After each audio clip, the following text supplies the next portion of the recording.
मैं अभिषेक जैन हेल्थ और वेल्थ मंत्रा से आपका सभी का स्वागत करता हूं। एक बहुत ही इंपॉर्टेंट सब्जेक्ट पे आज डिस्कस करने के लिए आप सब लोगों के साथ मेरी मुहिम है कि मैं साल के 365 दिन आप लोगों को डेली कोई ना कोई एक फाइनेंशियल बाइट पे डिस्कशन कर सकूं और आप लोगों के साथ रूबरू हो सकूं।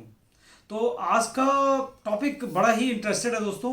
क्योंकि हम लोग हमेशा सुनते आए हैं कि यार मार्केट में कब पैसा डालना चाहिए, और हमेशा हम लोग किसी ना किसी से टिप लेते रहते हैं कि हमको किस शेयर में पैसा डालूं, कब डालूं, कितना डालूं, वगैरह वगैरह। तो मैं एक बहुत ही इंपॉर्टेंट चीज़ आप सब लोगों के साथ शेयर करना चाहूँगा कि जब भी आप निवेश करें तो सबसे इंपॉर्टेंट होता है कि हम पी रेशियो देखें, यानी कि प्राइस टू अर्निंग रेशियो। ये देखना बहुत ही इंपॉर्टेंट है। मैं मोटे मोटे शब्दों में आप सबको समझाना चाहूँगा कि पी रेशियो होता क्या है। ये अमूमन आप देखेंगे तो 10 से 30 तक चलता है।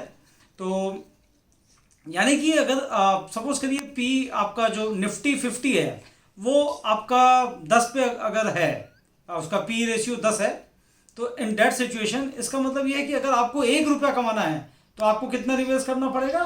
10 रुपये निवेश करना पड़ेगा।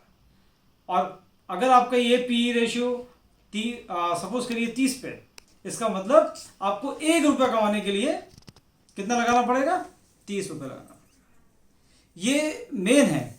ये अगर आपने समझ लिया कि कब पैसा डालना है तो कभी भी आपको इन्वेस्टमेंट करने में परेशानी नहीं आएगी। तो अगर हम लोग करेंटली बात करें तो अभी ये पी रेशियो कितना चल रहा है? 25 से 26 के बीच मूव कर रहा है। तो क्या ये एक बड़ा मतलब प्रश्न आता है कि क्या इस मार्केट में करंट सिनेरियो में हमको शेयर में पैसा डालना चाहिए कि नहीं डालना चाहिए?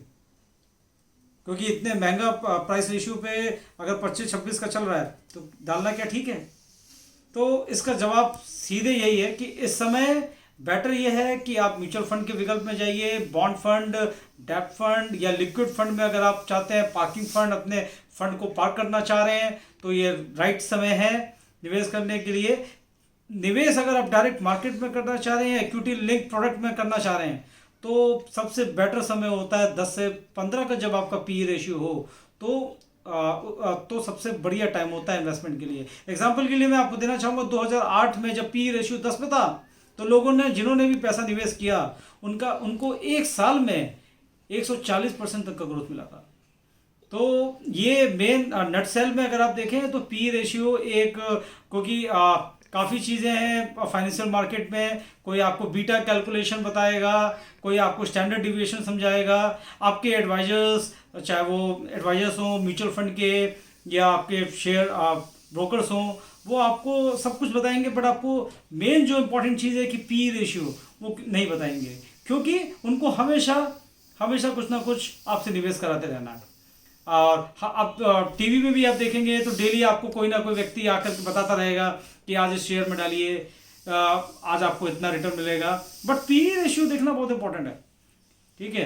तो अगर आप इंट्रा डे करना चाह रहे हैं तो इंट्रा डे के लिए अलग तरीका होता है, और किस पे इंट्रा डे इस समय कर सकते हैं मैं आगे अपने नेक्स्ट वीडियो में केवल इंट्रा डे पे बात करूंगा कि इंट्रा डे में हम कैसे पैसा कमा सकते हैं। बट अगर आप रिटेल इन्वेस्टर हैं और लॉन्ग टर्म हॉराइजन में पैसा अपना रिटर्न लगाना चाह रहे हैं तो पी रेशियो को समझना आप सब लोगों के लिए बहुत इंपॉर्टेंट है। तो मैंने आपको शुद्ध शब्दों में समझाने की कोशिश की है कि जब भी आप निवेश करें तो पी रेशियो जरूर देखें, और इसका इम्प्लीकेशन आपके इन्वेस्टमेंट पे बहुत पड़ता है, क्योंकि उसी के प्रोपोर्शन में आपको रिटर्न मिलता है। तो करेंटली अगर आप अभी देखें तो सबसे बेस्ट विकल्प है कि आप डेब्ट फंड को पकड़िए। अगर आप नॉर्मल 1 से 3 साल के हॉराइजन में पैसा अपना सेव करना चाह रहे हैं तो सबसे बढ़िया समय है। यहाँ पे मिनिमम आपको 8 से 9% तक का रिटर्न मिलने की संभावना है, और अभी भी जिन्होंने पिछले साल निवेश किया है उनको मिला है। और सेविंग अकाउंट में बिल्कुल पैसा मत रखिए आप लोग, क्योंकि आप लोग अपना मंथली एक्सपेंडिचर बना लीजिए और उसका एक एनवलप तैयार करिए अपने मंथली एक्सपेंडिचर का कि मुझे इतना रुपया इलेक्ट्रिसिटी में देना है, इतना रुपया मुझे अपने घर के ग्रॉसरी में इन्वेस्ट करना लगाना है, और उसके बाद जितना भी पैसा बचे आप तुरंत उसको इमरजेंसी यानी कि लिक्विड फंड में डालिए, डाली है, जिसमें करेंटली अगर आप देखेंगे तो 7 से 7.5% तक का रिटर्न मिल रहा है। ठीक है, तो एफडी या सेविंग पे बिल्कुल भी मत जाइए। इमरजेंसी फंड सबसे बेटर विकल्प होता है, और इसमें आप चाहें तो हाई लिक्विडिटी होती है। आप अगर आज पैसा ऑनलाइन रिडीम करते हैं तो नेक्स्ट डे आपके अकाउंट में पैसा आता है, इसलिए इसको पार्किंग फंड भी कहा जाता है। तो यही इसी के साथ मैं थोड़ा विराम करना चाहता हूँ। अगर आपको मेरी ये वीडियो अच्छी लगी हो तो प्लीज़ प्लीज़ प्लीज़ इसको ज़रूर लाइक करिए, सब्सक्राइब करिए और अधिक से अधिक लोगों को शेयर करिए, और बेल आइकन दबाना मत भूलिएगा। धन्यवाद।